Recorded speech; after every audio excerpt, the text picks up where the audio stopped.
Hi, Lynn Taylor. Welcome to Hub Creative Talks. Tell our audience a bit about yourself.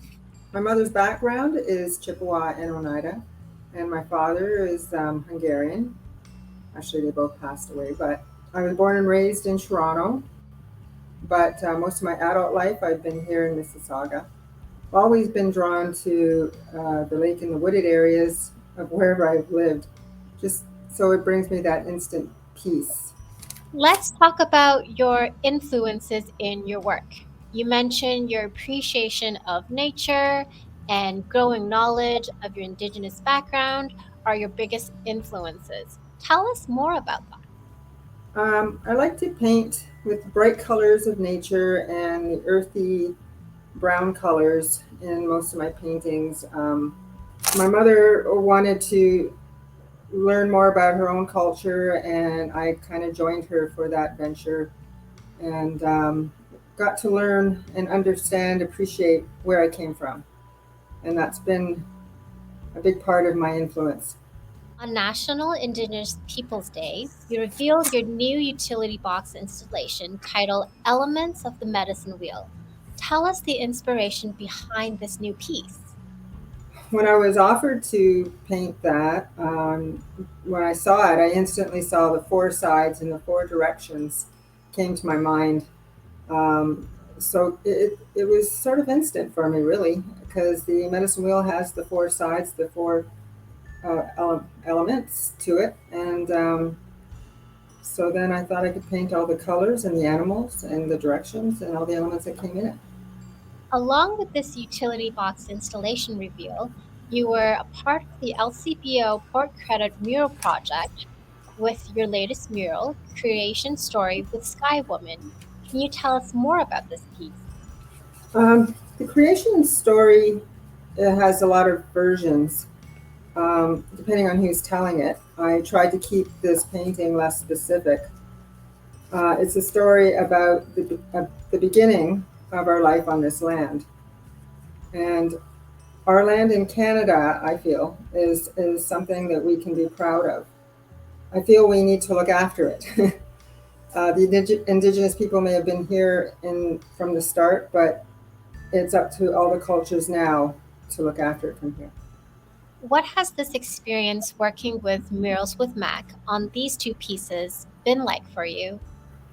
The people in Mac have been really kind and good with me, patient, and they've made this an amazing experience, really.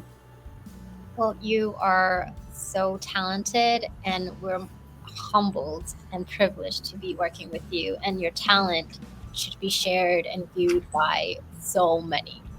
You are actively involved in the Eagle Spirits of the Great Waters, Indigenous Arts and Culture. Can you tell us more about this group and its importance?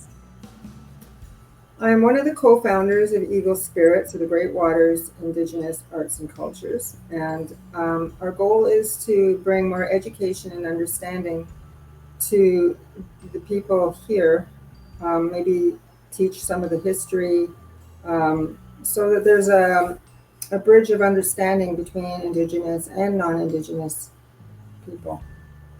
What does the future look like for you? Any upcoming projects you're looking forward to?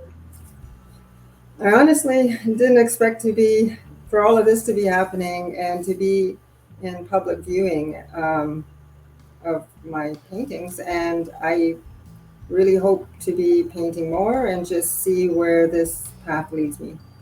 When you start creating pieces, do you see the picture and idea in your mind, or do you sketch it out first?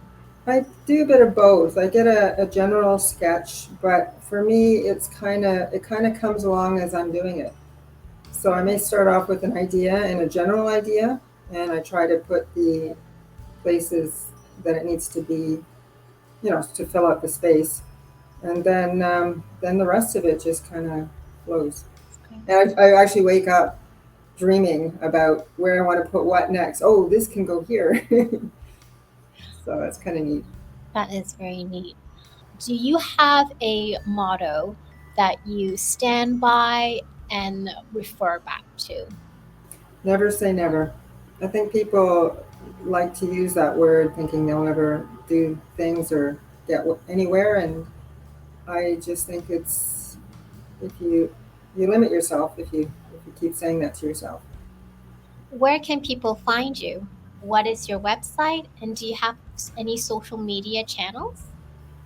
I don't have a website right now, but I do have Instagram and I guess Facebook. If you just look up my name, Lynn Taylor. Thank you so Sweet. much, Jacqueline. Thank you, Lynn. You're amazing.